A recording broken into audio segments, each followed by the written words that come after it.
Seja muito bem-vindo, seja muito bem-vinda a mais um episódio do ESAcast, o podcast da Escola Superior da Advocacia da OAB de Santa Catarina.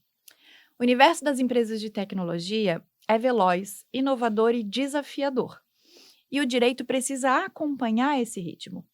Nesse episódio, vamos entender como funciona a atuação jurídica preventiva e consultiva no setor tech. Quais são os riscos contratuais mais comuns? Como se dá a internacionalização das empresas e o que a LGPD tem exigido na prática sobre essas questões que envolvem o nosso direito civil. Para isso, recebemos o Dr. Vinícius Bittencourt, que é advogado de empresas de tecnologia, inovação e negócios internacionais, mentor de startups, 8 anos de residência internacional nos Estados Unidos e Espanha. Ele é formado em Negócios Internacionais e Marketing na Virgínia, Estados Unidos, em Direito na Universidade de Passo Fundo, Administração na Universidade Federal do Rio Grande do Sul, tem MBA em Comércio Exterior e Negócios Internacionais pela FGV. Ele é também presidente da Comissão de Negócios Internacionais, Tecnologia e Investimentos em Startups da OAB de Palhoça. Vini é um advogado com forte atuação estratégica no Silva Schutz Advogados. É especialista em negócios internacionais e estruturação jurídica para empresas de tecnologia, né? Inovação e investimentos. Tem liderado projetos de alta complexidade envolvendo direito societário, tributação internacional e operações de cross-border. É assim que fala? É isso aí.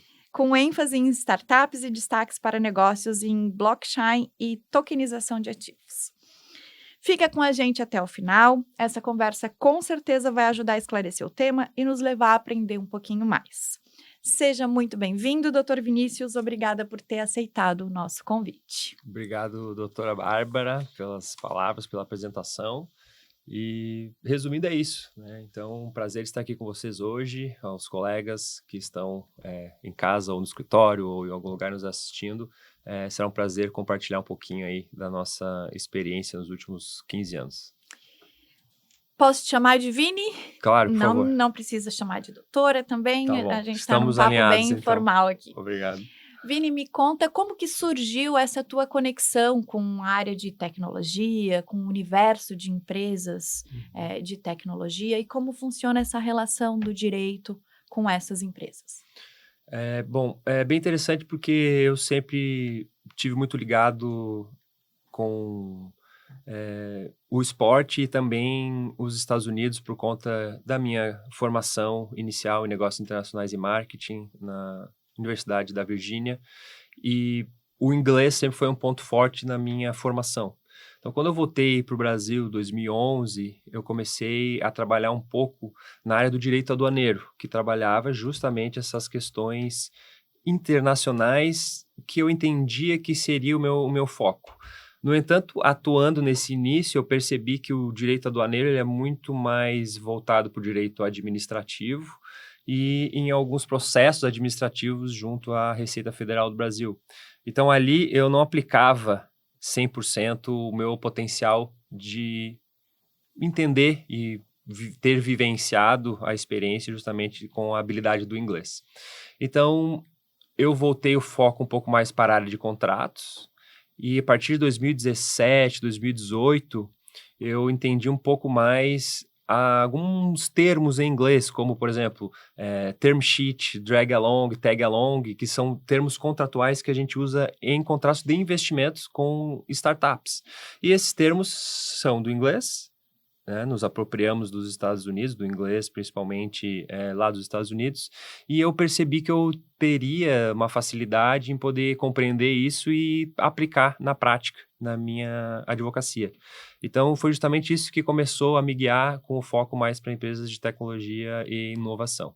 E aí, trabalhando nessa área, a tua intervenção ela é muito mais consultiva do que litigante.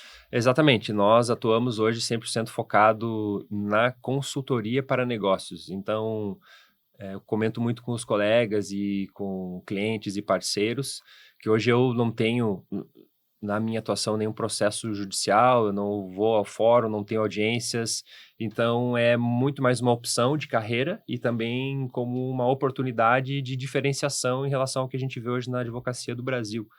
Então, esse foco em contratos, em consultoria, em governança corporativa, internacionalização de empresas é 100% focado na atuação consultiva, que também é diferente da atuação preventiva, né? Porque a consultoria ela é muito mais voltada e trabalha com os empresários até para entender o nível de risco que eles querem tomar em um certo negócio. Se eu foco muito na prevenção, de certa forma eu acabo evitando Engessando mais, alguns né? riscos e engessando mais do que eu tenho previsão na legislação. E a gente tratando um pouquinho do direito civil, pode falar um pouquinho também de direito do trabalho, mas muitos casos a gente acaba evoluindo e trabalhando com as empresas de tecnologia que nós não temos uma regulação, não temos um passo a passo ou um caminho de leis para seguir e a gente acaba inovando e a legislação acaba vindo no segundo momento. Né?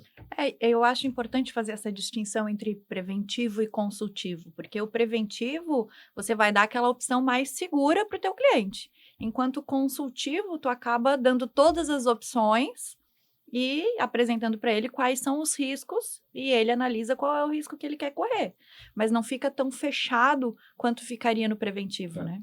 E o foco principal para entender e atuar nesse tipo de situações, eu acredito que é o mindset e a cabeça do advogado. Por exemplo, um caso, fugindo um pouco do direito civil, mas entrando na seara do direito trabalhista. Se a gente conversa com empreendedores que são fundadores, são executivos de empresas de tecnologia, eles precisam contratar pessoas, né? Contratar talentos. E vão nos perguntar, tá, qual é a melhor forma de contratação? A primeira pergunta seria qual é a melhor forma para quê, né? Claro. Porque a gente pode ter uma contratação com vínculo de trabalho, vinculando com as leis da CLT, a gente pode, com as normas da CLT, a gente pode ter uma contratação como um contrato de prestação de serviços, via uma formalização ali PJ, por exemplo, ou ainda contratar via uma cooperativa de serviços também.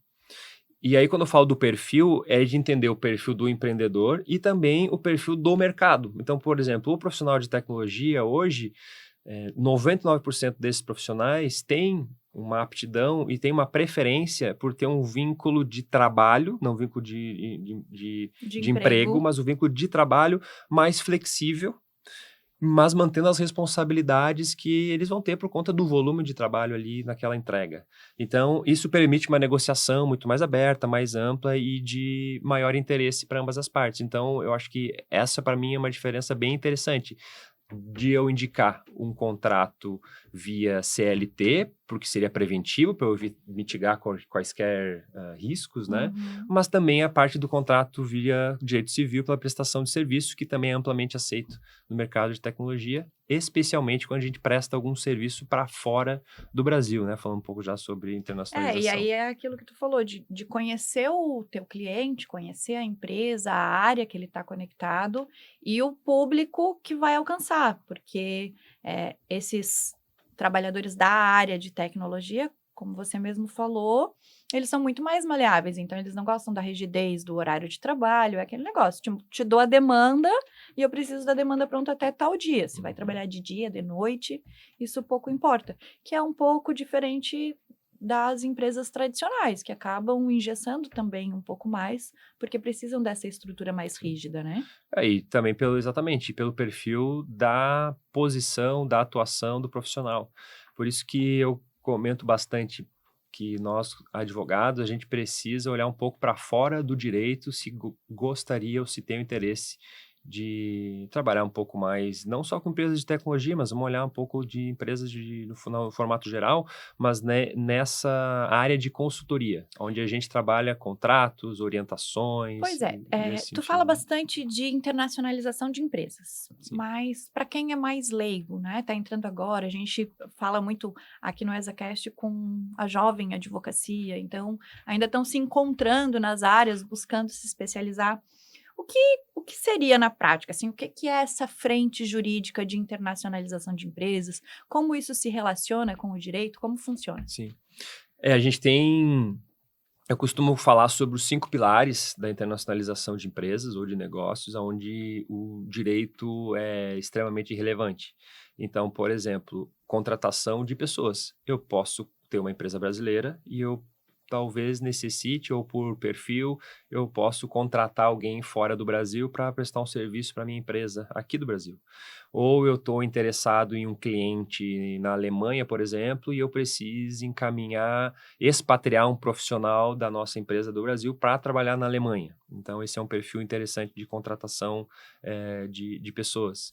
A gente tem a parte de exportação e importação de serviços. Se a gente olhar justamente para empresas de tecnologia, principalmente as Big Techs dos Estados Unidos, onde estão a grande maioria delas, nós hoje no Brasil dependemos muito dessas tecnologias que vêm do exterior. Então, uma empresa hoje ela, sem dúvida, é uma empresa internacional na parte de contratação de importação de serviços, porque eu vou contratar um software onde a matriz dessa empresa ela está fora do Brasil. Então, aqui já tem algumas características aí de importação de serviços que a gente precisa ter uma atenção especial para os tributos incidentes sobre essa jornada de importar serviços, né?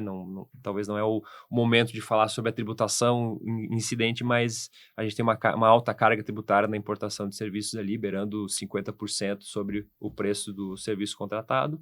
Tem a questão da exportação de serviços, que para a gente aqui do Brasil, para as empresas é extremamente relevante, porque nós temos aí isenção de impostos. Se eu tenho uma empresa brasileira e eu vendo software, eu vendo serviço para fora do Brasil, a gente mesmo, como advogados, pode ter um cliente estrangeiro e é onde eu vou exportar o meu serviço de advocacia e, nesse sentido, eu vou ter ali isenção também de PIS, COFINS e ISS na emissão dessa nota fiscal nesse meu contrato internacional. Então, aqui a gente já tem dois pilares importantes, né? A contratação de pessoas e também a importação e exportação de serviços, que isso vai eventualmente evoluir para uma constituição de uma empresa fora do Brasil. Ou, eventualmente, eu posso ter um cliente de fora do Brasil que ele está vindo para o Brasil e eu preciso constituir Mas uma aí empresa brasileira. agora a gente vai fazer um parênteses aqui, porque tu tocou num ponto que acho que agrada e interessa todo e qualquer advogado, ainda que não seja da área de tecnologia. Se eu tenho um cliente fora do Brasil, se ele é estrangeiro ou se ele mora fora do Brasil, a minha nota vai ser diferenciada. Como que isso funciona na prática? Eu, por exemplo, tenho alguns clientes fora do Brasil, mas processos na área de família e que tramitam aqui no Brasil, né? Isso modifica alguma coisa a minha tributação? Se você tem um contrato de prestação de serviços com alguém que é residente do exterior, seja pessoa física ou pessoa jurídica, eventualmente você vai receber honorários dessa pessoa, sejam honorários contratuais, sejam honorários judiciais, ou enfim. Então, quando da emissão dessa nota fiscal de prestação de serviços jurídicos ali, por ser um não residente do Brasil, a gente tem essa exportação de serviços, que é caracterizada justamente pela isenção de alguns impostos, como PIS, COFINS e ISS, mesmo no Simples Nacional, lucro presumido, enfim, ou lucro real, conforme a gente tem a tributação ali do nosso escritório, da nossa prática, a gente consegue ter um alívio e lucrar um pouquinho mais sem pagar impostos, né? Então, e eu pagando imposto sobre todos pois eles. É uma questão que a gente não aborda muito, não né? aborda muito, mas é muito interessante por conta disso. Então, 3, 4, 5, dependendo do caso, até 10% menos em impostos a gente pode viabilizar essa operação, né? Poxa. E voltando então para o nosso assunto, agora que eu já fiz uma consultoria particular aqui, quando uma empresa estrangeira quer atuar no Brasil, como que funciona essa questão de representante legal? O que ela precisa saber? Quais os cuidados que ela precisa ter? Como isso funciona? Legal. Então, na nossa experiência também, já atuamos em mais de 30 jurisdições ao longo desses 15 anos. Cada jurisdição tem a sua peculiaridade, e o Brasil, por si só, tem mais peculiaridades ainda, né? Então, nesse caso, se eu tenho uma pessoa física, uma pessoa jurídica estrangeira que tem interesse em fazer negócios, operar no Brasil e quer constituir uma entidade legal, uma empresa, ela pode fazer isso e pode ser sócia 100% da empresa brasileira. Não precisa ter nenhum sócio brasileiro, não precisa de nada. Porém, se ela não é residente do Brasil, ela precisa ter um representante legal. para poder representá-lo perante Banco Central, Receita Federal, qualquer comunicação dos órgãos governamentais, precisa ter alguém aqui no Brasil para receber e, de certa forma, também ter essa responsabilidade sobre as operações da empresa. Por exemplo, se ficar devendo algum imposto, se tiver alguma dívida trabalhista, não pagar fornecedores, enfim, qualquer conduta que esteja em desacordo com as práticas de comércio e também de governança trabalhista e tributária no Brasil, o representante legal seria o responsável por isso. Mas aí pode ser o advogado que vai ter uma procuração, ou eu preciso ter ele no contrato social da constituição dessa empresa? Não, pode ser o advogado, justamente pode prestar esse serviço de representação legal, e aí ele vai constar no contrato social ali como o representante legal do sócio, no caso que é a pessoa estrangeira. E a gente também tem a figura do administrador da empresa brasileira. Mas necessariamente tem que estar no contrato social. Vai estar no contrato social como representante legal, de fato. Né? Então, não precisa ser brasileiro, pode ser um estrangeiro, desde que tenha residência fiscal no Brasil. Entendi. Aí sim, com vínculo, com um visto de residência temporária ou permanente, pode ser um estrangeiro, mas precisa ter esse vínculo e registro aqui no Brasil. Então, fica consolidado no contrato social como representante legal do sócio estrangeiro. Esse sócio estrangeiro, ele pode ser o administrador da empresa, certo? Mas da mesma forma, por ele não ser residente, como administrador, ele também vai precisar de um representante legal, que geralmente é a mesma pessoa. Então, o advogado consta como representante legal do sócio estrangeiro no contrato social e pode constar como o administrador não sócio da empresa ou como representante legal do administrador não residente, que é o mesmo sócio.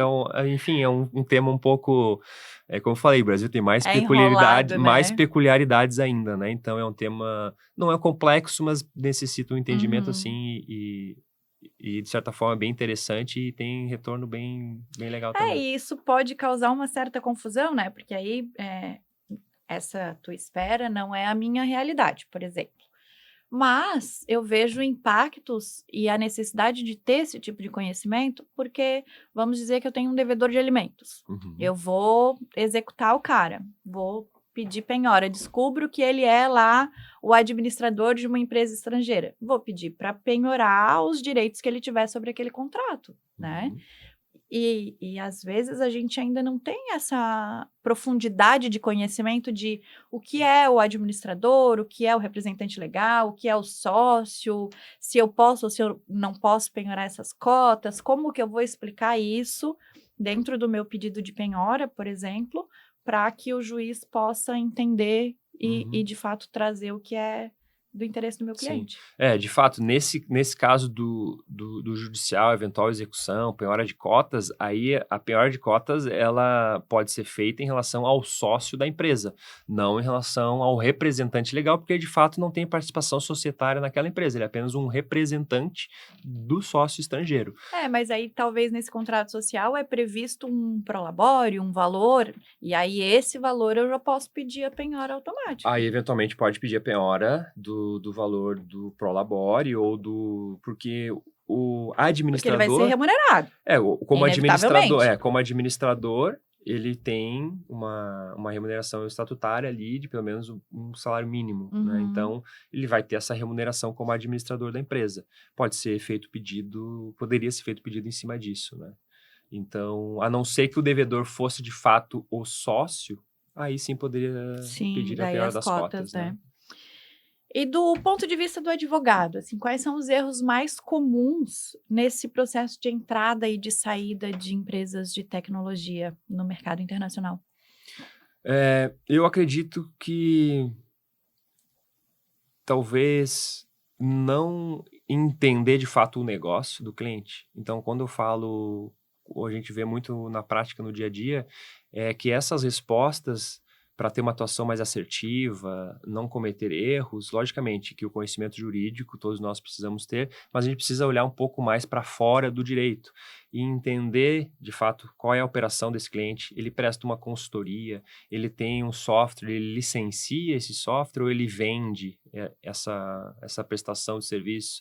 Ele tem algum hardware, tem produto físico envolvido na operação, porque aí, como a gente fala de software e serviço, é tudo em nuvem, não temos nenhuma barreira física em relação a isso. Mas se a gente tem um hardware, né, e a gente brinca na área de tecnologia que o hardware é tudo aquilo que eu posso chutar, então se eu posso chutar esse microfone aqui, então ele é um hardware. E o software é tudo aquilo que eu posso xingar, né? Então, não tá dando certo se eu xingo esse aqui é porque ele é um software. Então, entender essas diferenciações para, de fato, poder prestar uma consultoria assertiva e evitar alguns gargalos na prática, né? Então, a gente percebe que os negócios a nível internacional, ainda mais hoje, Brasil, com algumas interações a nível global com grandes players aí como China, Rússia, Estados Unidos e tudo mais, as coisas vêm acontecendo e se modificando e evoluindo de dia para dia, mês para mês. Esse olhar mais consultivo para fora do direito, eu acredito que acaba nos ajudando a evitar erros de prática mesmo. Mas erros, assim, que tu perguntou, né, Bárbara, quais os maiores erros eu vejo? Para mim é esse o maior erro, assim, sabe? De não ter esse olhar para uma visão além do direito. Mas aí me corrija se eu estiver errada.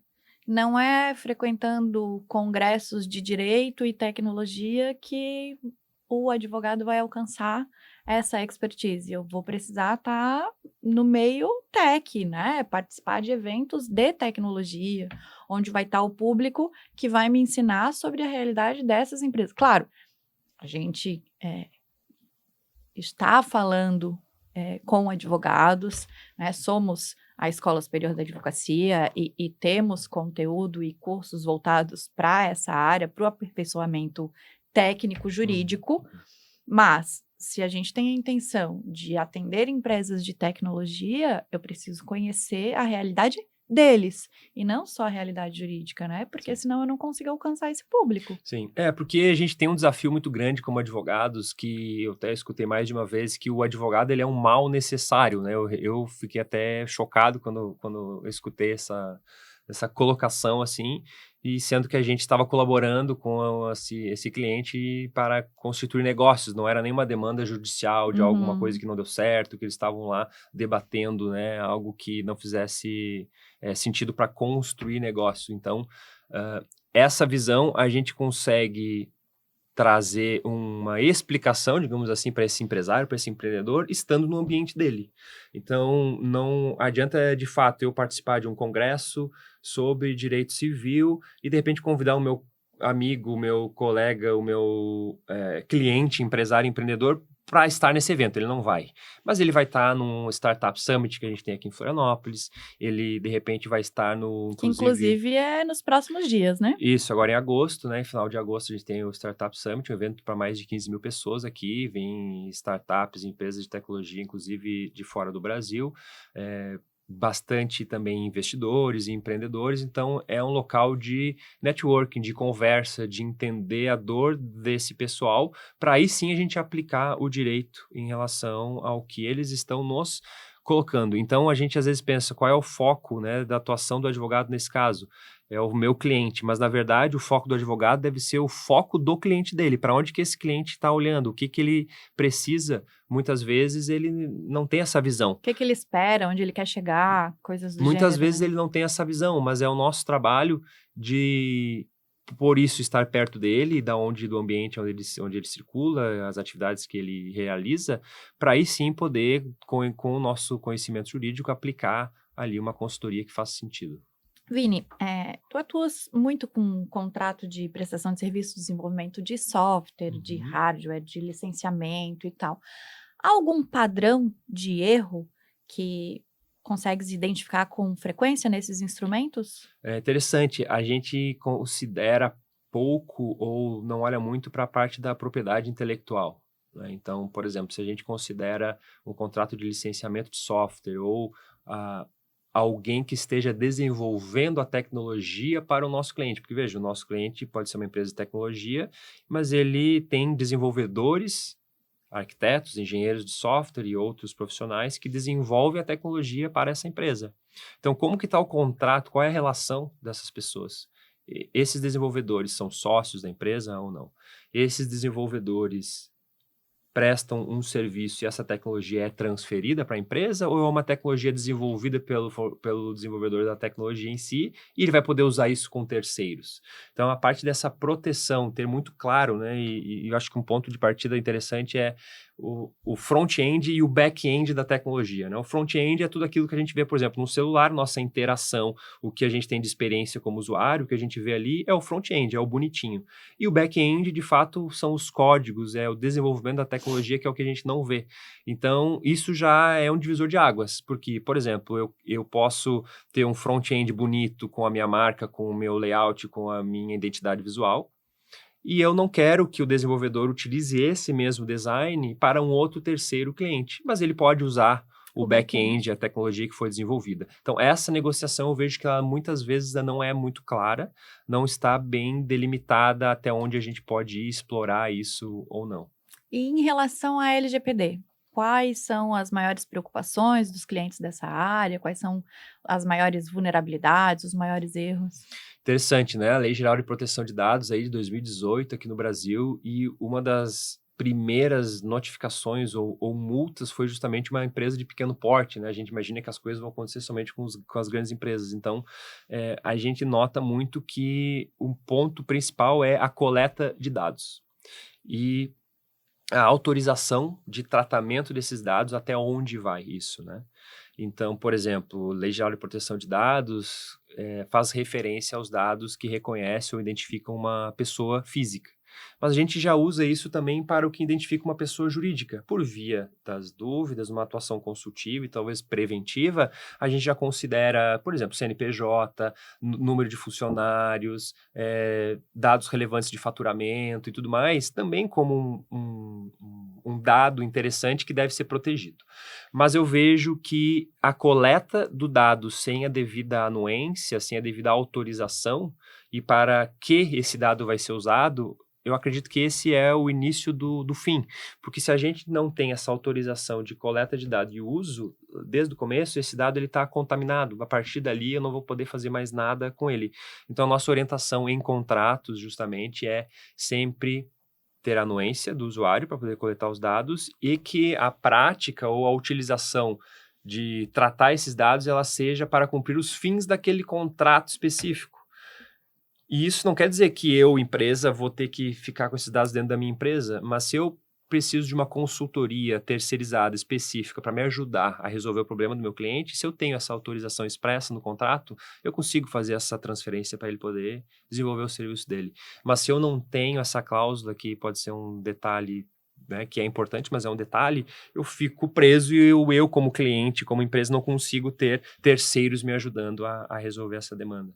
Então, acho que isso. A autorização para coleta e tratamento de dados para realizar o objetivo do contrato, para mim, é um ponto bem interessante. Vini, no back-end do nosso podcast, viu? Eu tô aprendendo. Legal. Contasse para mim, em uma das nossas trocas, de uma experiência que tivesse nas Filipinas. Uhum. Consegue compartilhar com a gente um pouquinho de como foi essa experiência, o que foi que aconteceu? Legal, né? Aí foi um pouco da minha abordagem e participação, né, minha carreira no processo judicial, né? De fato, eu fui procurado por uma colega advogada das Filipinas para poder atuar num processo judicial como assistente do juízo, mas participando como testemunha do lado de uma ali das partes. E acho que basicamente da tua área, né, a Bárbara, que a gente já conversou, mas o processo ele se resumia em uma cidadã filipina que estava divorciada e ela pedia autorização para poder se casar novamente lá nas Filipinas, porque é lei nas Filipinas, uma vez que a pessoa é divorciada, ela não pode casar novamente, mas tem uma única exceção, que é quando ela foi casada com alguém estrangeiro, que não filipino. E era justamente o caso. Essa mulher filipina morava no Japão e casou com um brasileiro no Japão. E eles se separaram, fizeram o divórcio no Japão, tudo averbado lá no cartório. E aí a minha atuação foi no sentido de porque eu tive que estudar bastante para isso, mas eu tive que aparecer na Embaixada das Filipinas, lá em Brasília, foi na época do Covid ali, início de 2021 ainda, o pessoal usava máscaras e tudo mais, e eu precisei nessa audiência comentar que aqui no Brasil, de fato, a lei autoriza cidadão brasileiro ou estrangeiro ser divorciado e casar novamente, tem essa previsão legal de registro de averbação de divórcio no casamento. Então, essa foi a minha atuação. Eu tive que... Quase um amigo escuro. Exato. Eu tive que participar dessa audiência e eu não sei, foi um pouco conturbado, porque a juíza lá estava, acho que no ambiente, acho que eram audiências uma atrás da outra, eu vi que tinha o microfone aberto, ela estava com a máscara ainda do Covid, ela falava um inglês com sotaque, e eu, tava na Embaixada das Filipinas sozinho. Questão do fuso Era também. 9 horas da noite, né? No Brasil só tava eu lá com um cônsul, então até meio não sei o que podia acontecer, enfim, mas foi uma experiência super interessante, assim, aprendi bastante, consegui também trazer uma desenvoltura ali para poder aplicar o direito brasileiro em inglês no momento de tenso, e deu tudo certo. A nossa advogada, alguns meses depois, me relatou que, de fato, eles conseguiram ali uma decisão favorável para que a nossa cliente pudesse, então, se casar novamente nas Filipinas. Que bacana. E isso é resultado do networking do trabalho internacional também. Exatamente, isso foi uma indicação de um trabalho de networking internacional. Foi um cliente nosso que trabalhava justamente com importação de hardwares aqui para o Brasil, e ele trabalhava com China. Procuraram ele lá na China, então, né, lá na Ásia e tudo mais, e ele nos indicou, até porque são uma opção e uma alternativa interessante para os colegas, como são poucos ou menos profissionais que atuam nessa área, a gente acaba sendo lembrado mais vezes, né? Eu acho que esse é um ponto legal. Bom falar nisso. E para os advogados que desejam entrar nessa área, né, principalmente a jovem advocacia, assim, quero entrar para o consultivo empresarial voltado para a área tech. Por onde começar? Qual o caminho das pedras aí? Por onde começar? Se a gente está falando de... logicamente, hoje nós temos a internet, nós temos a questão de trabalhar posicionamento, trabalhar conhecimento, conteúdos e tudo mais, mas eu acredito que participar de eventos voltados para a tecnologia, para a inovação, para mim, é o primeiro pontapé, assim, para poder entender um pouco, até para saber se é algo que a gente quer se envolver, se tem esse interesse, né? Mas não chegar falando de direito. Não, por favor, não chegar falando de direito, porque a gente percebe muito que isso acaba espantando. Mais afasta do que aproxima, exato, né? porque é diferente de um evento, de um congresso de direito, onde a gente está lá falando justamente sobre o direito, né? Mas ali a gente precisa falar sobre tecnologia, sobre inovação, sobre formas contratuais, aí aborda um pouquinho sobre parte de contratos, mas eu acho que entender um pouco mais do meio em si, de quem são as pessoas, no sentido de que qual o tipo de pessoa que está lá, qual o tipo de empresa que atua, porque existe empresa que presta consultoria para acelerar negócios, existe empresa que conta com investidores e faz investimentos, existe a empresa de tecnologia que desenvolve a tecnologia, e existe empresa que desenvolve tecnologia para outra empresa, então são vários players. É importante a gente saber também que, participando de um evento como esse, eles estão lá para buscar alternativa, crescimento, inovação, oportunidade, e não para saber quais são os entraves do negócio dele, a dificuldade, quais os problemas que ele vai ter. Então, chegar falando de direito para um público como esse, acho que é justamente fazer o contraponto do que eles estão buscando no evento. Exato. Então, se a gente falar sobre inteligência artificial, por exemplo, aqui no Brasil a gente não tem uma regulação específica sobre inteligência artificial. Então, se uma empresa está num evento desse e ela fala, olha, eu desenvolvo tecnologia aqui de inteligência artificial, são os agentes que a gente está desenvolvendo e criando, e eu preciso eventualmente fazer um contrato com um cliente meu. Se eu for olhar num viés preventivo, o que eu vou falar para esse cara? Eu vou falar, olha, nós não temos ainda uma regulação sobre inteligência artificial no Brasil. Essa é uma área que ainda não tem formas de garantir uma segurança jurídica para você prestar esse serviço. Então, não é nessa linha que o empreendedor vai atuar, porque ele, de fato, vai fazer o que ele quer, porque não é ilegal, não é algo contra a ordem jurídica, porém, ainda não tem uma regulação específica, né? E eu acho que é olhar muito para isso, de poder trazer com o que a gente já tem de base jurídica hoje e adaptar isso para um modelo de negócio inovador, que é o que a gente faz no dia a dia, sempre adaptando para modelos inovadores, coisas que já são mais práticas no dia a dia do advogado. E indo para esse viés, tu é cofundador da Flowvista, né? Exato. Explica pra gente um pouquinho o que é, que empresa é essa, né? Qual que é o objetivo, qual a Legal. conexão disso com o direito? A Flowvista é um hub de soluções e negócios internacionais. Nós atuamos ali como um BPO jurídico internacional, que eu já explico o que é o BPO, mas nós atuamos em frentes como a operação, a estratégia e a governança de pessoas físicas ou jurídicas que atuam em comércio exterior e comércio internacional, seja brasileira indo para fora ou estrangeiro vindo para o Brasil. E o BPO jurídico é justamente porque, de fato, por exemplo, hoje com atuação em mais de 30 países, nós como advogados brasileiros somos licenciados para atuar no Brasil. Mas se eu preciso entender uma tributação específica, eu preciso fazer abertura de uma empresa ou entender a legislação trabalhista nos Estados Unidos, por exemplo. A gente conta com parceiros nesses países, né? Então, parceiros advogados, parceiros contadores, são parceiros específicos que entendem sobre essa legislação e nos trazem o conhecimento e nós entregamos esse conhecimento relevante para o cliente no formato que ele precisa. Então, imagina, hoje nós temos um cliente que atua em 20 países com exportação de serviço e tem empresa no México e nós os ajudamos a comprar 2 empresas, uma no Chile e uma também no México. Então, temos pelo menos aí 3 países envolvidos, fora os outros 20 países que eles fazem negócios. Então, imagine esse cliente falando com 20 advogados em 20 países. Ele só faria isso da vida, não tocaria o negócio dele, ficaria falando com um advogado para entender cada advogado. A legislação de cada país, então. Então, e tem também um aspecto cultural relevante, né? Porque uma comunicação que a gente tem aqui no Brasil é diferente da comunicação do advogado dos Estados Unidos, é diferente da comunicação do advogado da Eslováquia, por exemplo.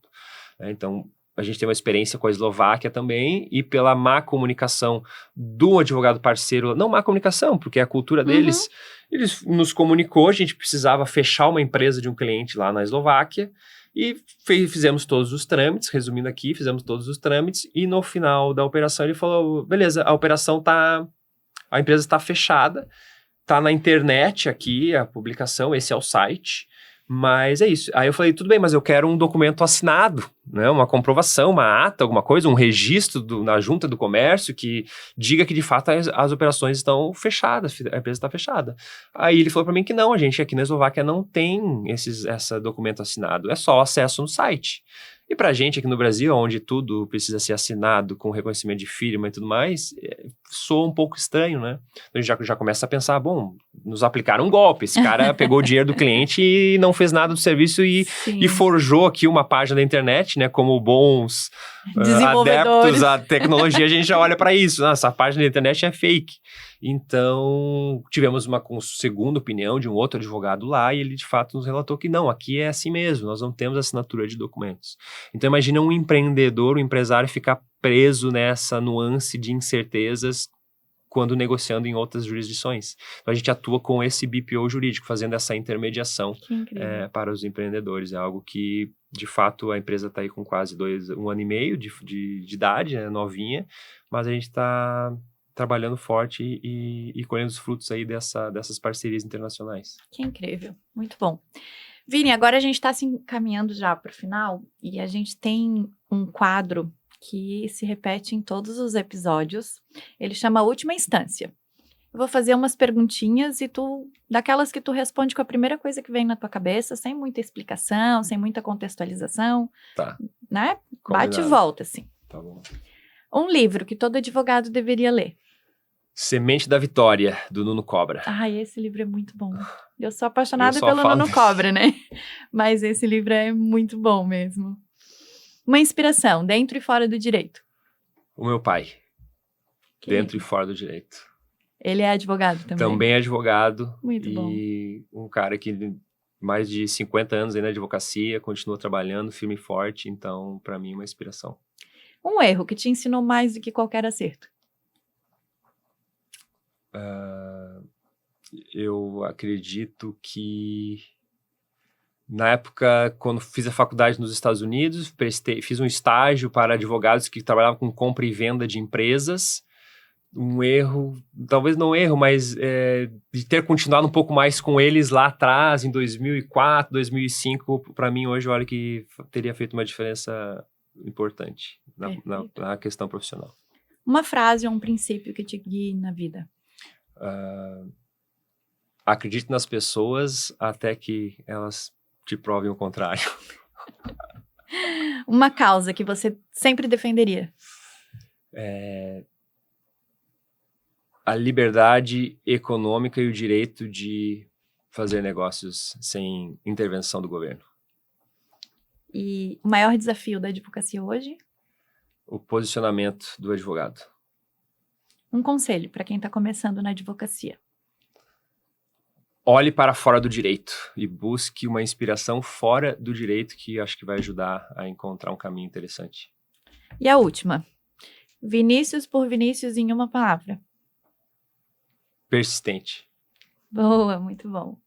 Vini, só te agradecer por ter aceitado o nosso convite, por ter vindo trazer todo o teu conhecimento. Acho que desde a primeira oportunidade que a gente teve contato, cada vez que eu sento e converso contigo, eu aprendo muito, é sempre uma coisa nova. Então, eu fiquei muito feliz quando tu prontamente aceitou o nosso convite. É uma honra ter você aqui conosco. Eu que agradeço, Bárbara, obrigado. Você que também atua aí na área do BPO, né? Já deve ter falado para a turma aqui dos teus negócios, enfim. Conte sempre comigo, estamos à disposição aí para ajudar os colegas e também evoluir pessoalmente e profissionalmente aqui junto de vocês. Perfeito. Encerramos então esse episódio com uma imersão no universo dinâmico, desafiador e inovador das empresas de tecnologia, conduzida com maestria pelo Dr. Vinícius, que compartilhou conosco não apenas conhecimento técnico, mas também vivências práticas de quem está na linha de frente do consultivo jurídico para negócios que ultrapassam fronteiras. Fica evidente que, para atuar nesse segmento, é preciso mais do que conhecimento jurídico. É necessário visão de negócio, agilidade, domínio de contratos, cultura digital e postura estratégica. Se esse conteúdo foi útil para você, compartilhe com colegas que desejam crescer na advocacia consultiva e internacional. Siga a ESA nas redes sociais, @ESAOABSC, e confira nossos cursos e eventos na nossa página esa.oab.org.br. E, claro, envie uma sugestão de tema, convidado ou feedback. O ESAcast é um espaço de construção coletiva feito por e para a advocacia catarinense. Nos encontramos no próximo episódio e até lá!